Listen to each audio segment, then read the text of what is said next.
અમદાવાદમાં સ્થાનિક સ્વરાજ્યની ચૂંટણીને લઈને આમ આદમી પાર્ટીએ પોતાનો મેનિફેસ્ટો જાહેર કર્યો છે।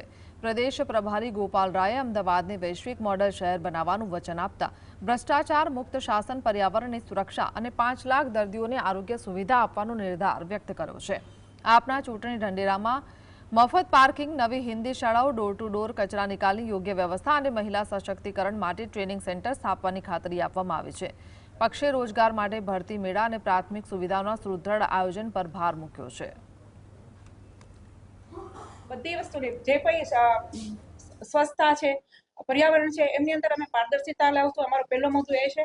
અને એમની અંદર જે કોન્ટ્રાક્ટ પ્રક્રિયાઓ જે છે એમને અમે એકદમ ક્લિયર રાખશું, પારદર્શી રાખશું। એમની અંદર કોઈ પણ જાતના જે અત્યારના જે પ્રક્રિયા હોય છે, ટેન્ડર પ્રક્રિયા હોય છે, એમની અંદર જે કંઈ ભ્રષ્ટ भगा रही है।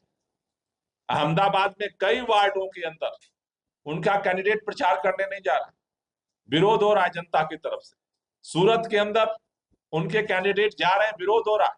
राजकोट के अंदर उनके कैंडिडेट जा रहे हैं, विरोध हो रहा है। बड़ोदरा के अंदर भाजपा के कैंडिडेट जा रहे हैं, विरोध हो रहा है। शायद भाजपा को अपने सर्वे में पता चल गया था कि अगर हम पुलिस तंत्र का दुरुपयोग नहीं करेंगे तो जनता हमारे विरोध में खड़ी है। और खड़ी क्यों है? आज अहमदाबाद महानगर पालिका का मैनिफेस्टो आम आदमी पार्टी के मध्य जोन के अध्यक्ष डॉक्टर जुएल बसरा जी ने आपके सामने रखा।